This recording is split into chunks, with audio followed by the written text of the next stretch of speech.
નમસ્તે વિદ્યાર્થી મિત્રો, ઓનલાઈન ક્લાસમાં આપ સર્વનું હાર્દિક સ્વાગત છે.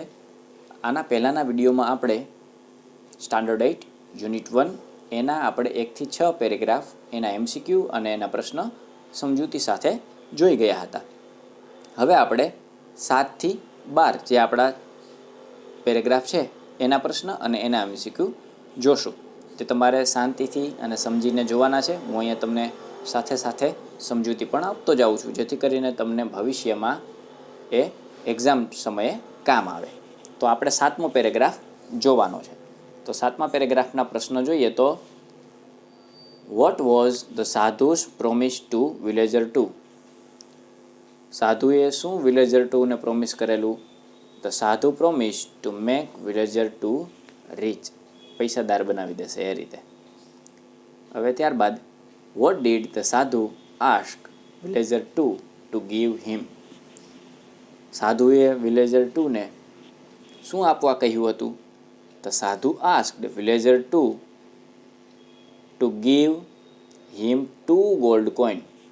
2 સોનાના સિક્કા. Who was pleased with the gift? Gift જોઈને આનંદિત કોણ થઈ ગયું? તો કે sadhu was pleased with the gift.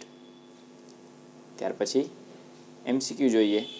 Which word in the passage means surely? શ્યોરલીનો અર્થ પેસેજમાંથી શું થાય? તો કે ડેફિનેટલી એટલે ચોક્કસપણે. શ્યોરલી એટલે પણ ચોક્કસપણે. ધ વિલેજર કોલ્ડ હિમસેલ્ફ, ખાલી જગ્યા. વિલેજરે પોતાની જાતને શું કહ્યો હતો? લકી. એટલે એમાં આવશે સી. ધ વિલેજર ગેવ, ખાલી જગ્યા, ટુ સાધુ. સાધુને વિલેજર 2એ શું આપેલું હતું? તો કે 2 ગોલ્ડ કોઈન, એટલે આવશે એમાં બી. 8મો પેરેગ્રાફ જોઈએ. What does the villager give to the sadhu? The villager gives 2 gold coin to the sadhu. 2 સોનાના સિક્કા આપ્યા. Who is watching carefully? કોણ કેરફુલી એટલે કાળજીપૂર્વક જોતું હતું? તો કે Raman is watching carefully. Raman છે એ બધું કાળજીપૂર્વક જોતો હતો. ત્યાર પછી, what does the sadhu do? સાધુએ શું કર્યું? The sadhu puts the coin into his pocket and bless the villager. સાધુએ પોતાના પોકેટમાં છે તે સોનાના સિક્કા મૂક્યા અને વિલેજરને આશીર્વાદ આપ્યા. What does Raman do? રામને શું કર્યું? Raman rushes to the sadhu and falls at his feet. પગમાં પડી ગયો. રામન રસીસ ટુ ધ સાધુ ખાલી જગ્યા,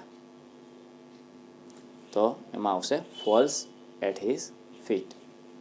બીજું છે ધ વિલેજર ગીવ્સ 2, એમાં ગોલ્ડ કોઈન.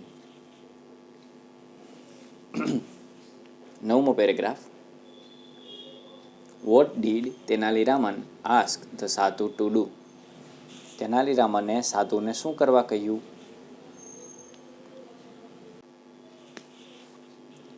તો એમાં આવશે Tenali Raman asked the sadhu to do something so that he could go to heaven after death. મૃત્યુ પછી તે સ્વર્ગમાં જઈ શકે. Raman calls the sadhu the ખાલી જગ્યા, તો એમાં આવશે greatest saint. Raman wanted to ખાલી જગ્યા. રામન શું ઈચ્છતો હતો? Wanted to go to heaven, એટલે એ આવશે. ત્યાર પછી 10મો paragraph. Who plucks the first hair from the sadhu's beard? કોણે સાધુની દાઢીમાંથી પહેલો વાળ ખેંચ્યો? તો Tenali Raman plucked the first hair from the sadhu's beard. What was a free ticket to heaven? શું ફ્રી ટિકિટ હતી સ્વર્ગ માટેની? તો કે a hair from the sadhu's beard was a free ticket to heaven. સાધુની દાઢીનો એક વાળ છે તે ફ્રી ટિકિટ હતી. ત્યાર પછી જોઈએ, what does Tenali Raman call himself? Why does Tenali Raman call himself the luckiest man in the world? શું કામ તેનાલીરામન છે પોતાની જાતને લકીએસ્ટ મેન એટલે કે ભાગ્યશાળી વ્યક્તિ કહેતો હતો? તો તેનાલીરામન calls himself the luckiest man in the world because he had the magical hair from the sadhu's beard. કારણ કે તેને સાધુની દાઢીમાંથી જે વાળ હતો એ મળી ગયો હતો, એટલા માટે તે પોતાની જાતને લકીએસ્ટ મેન સમજતો હતો. હવે જોઈએ MCQ. Raman calls the here ખાલી જગ્યા. રામન છે એ આ વાળને કેવો કહેતો હતો? તો કે મેજિકલ, જાદુઈ. રામન કોલ્સ ધ સાધુ ખાલી જગ્યા.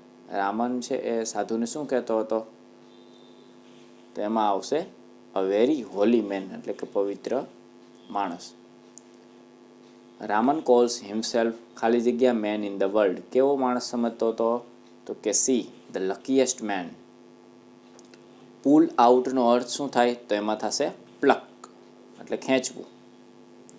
અને પાંચમામાં every hair of the beard was ખાલી જગ્યા ટુ હેવન. તો એમાં આવશે ફ્રી ટિકિટ ટુ હેવન. 11મું જોઈએ એનો પ્રશ્ન, who runs for his life. પોતાના જીવન માટે કોણ ભાગ્યું? તો sadhu runs for his life. What did villager 2 want. Villager 2 શું હવે ઈચ્છતો હતો?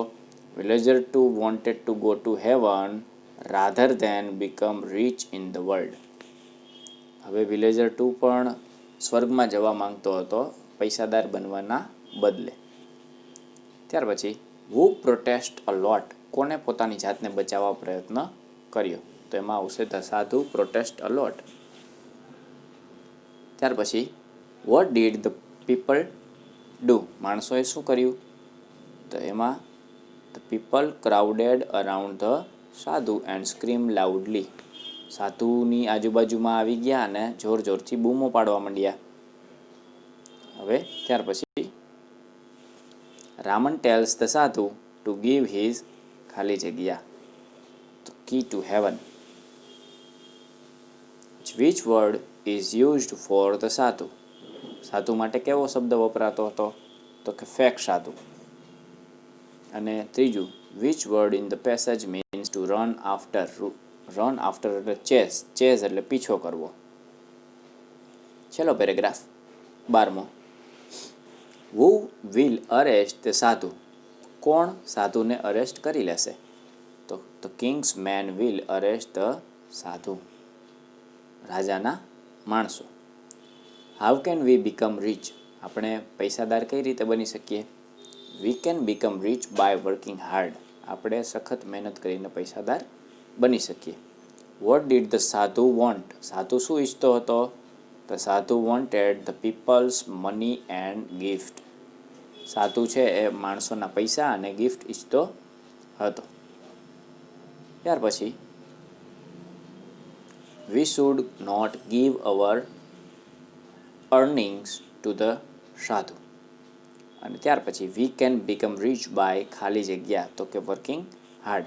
તો મિત્રો આ યુનિટ 1 આપણો ધોરણ 8નો યુનિટ 1 આપણે એના પેરેગ્રાફ 1 થી 6 પહેલા પાર્ટમાં જોયા અને આ 7 થી 12 આપણે બીજા પાર્ટમાં જોયા. આજે પણ તમારે હોમવર્કમાં આ 7 થી 12 પેરેગ્રાફના પ્રશ્ન અને MCQ તમારી બુકમાં લખવાના છે. બરાબર છે મિત્રો? ત્યાં સુધી આવજો.